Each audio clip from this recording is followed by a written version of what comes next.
Here I have my 2012 Suzuki Kizashi. We're going to be replacing the rear shock. I'm also replacing the rear sway bar links, which I'll have a separate video for that. I have one, but they had to be cut off. These actually came right off, so you get to see how it's done the right way. What you need for this job is a 19mm wrench. Highly, highly, highly recommend a ratchet wrench, just because this 19mm bolt is extremely long. It's actually going to come out to probably about here in the spring.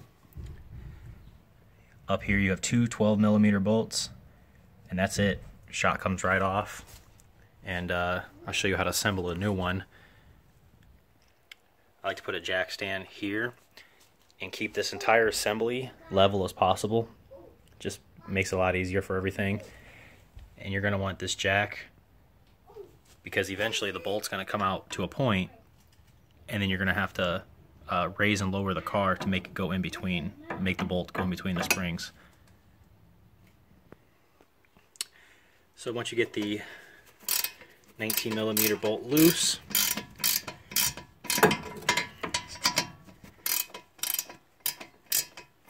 now you see why the ratchet wrench is so important, because it's a lot of turns. Okay, we're out this far. See, we're to that stage where the spring is in the way. So all we're going to do is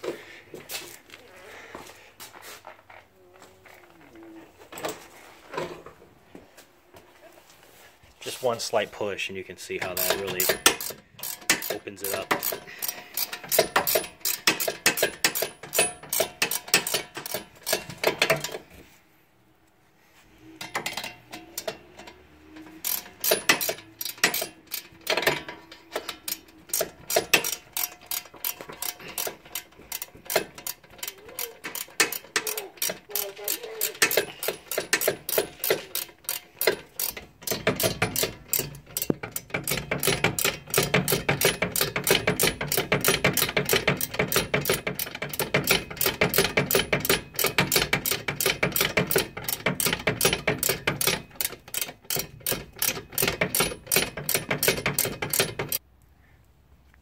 Kind of goes to show you how long this bolt actually is.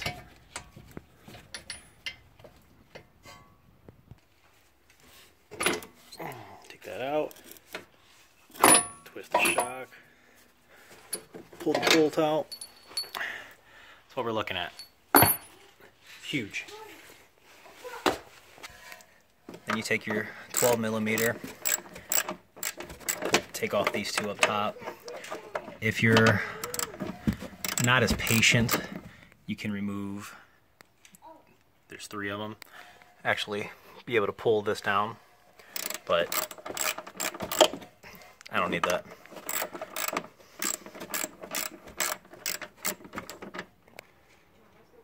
So take those two 12mm out, just pull down, there we go. That's been up there for a long time.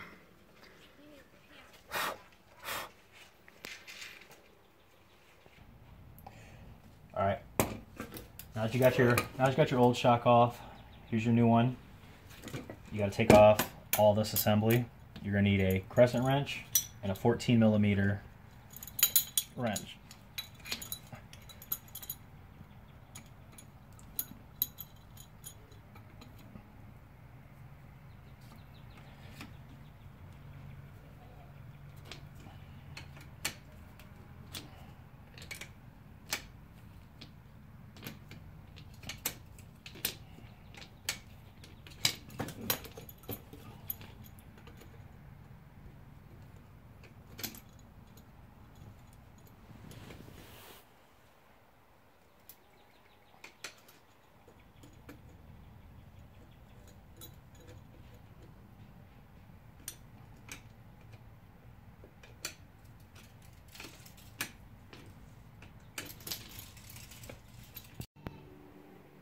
Alright, so once you get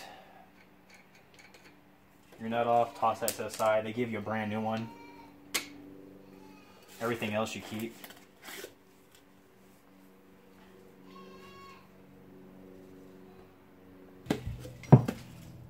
It's metal ring is going to be on here because it's been on the car since it came out of the factory.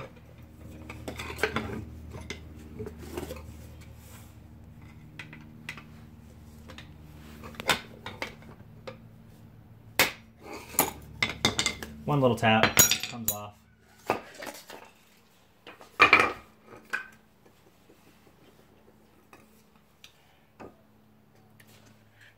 Put the old boot back on.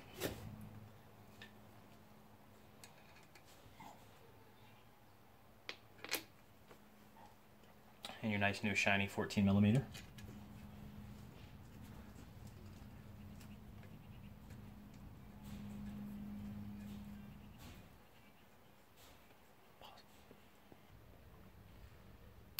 Tighten it by doing the same thing you did to take it off.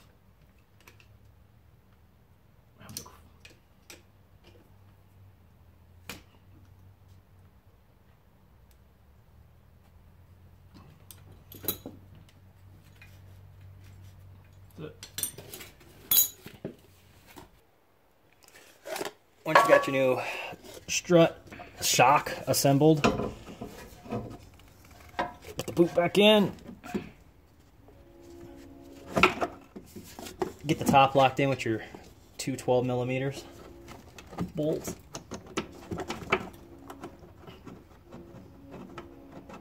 And like I said, you can always remove this panel right here, but I work around it. It's just one more thing to put back together.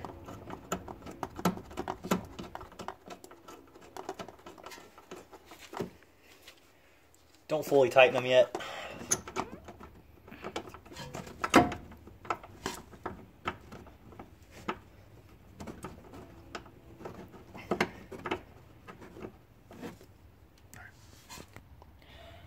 So once you got at least the top of the strut secure,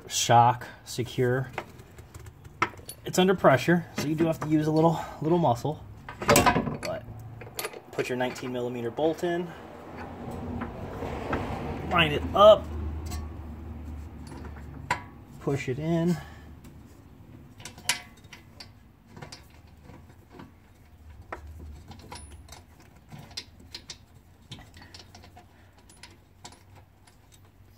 here. Now that you got it started, you start your incredible long bolt. All right. This is kind of what I was talking about earlier. Once I got it in far enough where it would miss the spring, I went ahead and just lowered the jack, which actually applied pressure to the lower control arm and lifted it up, so now I have a lot more room.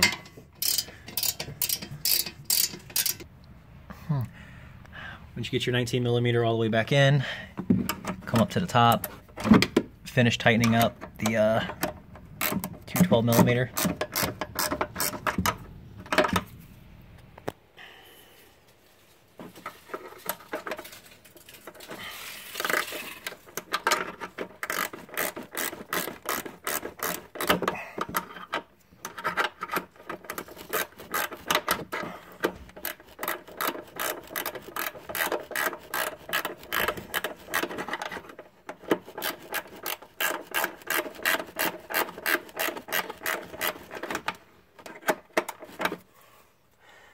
And that's it. And there you go. You just replaced your rear shocks. You'll be able to replace your sway bar links. They're all using...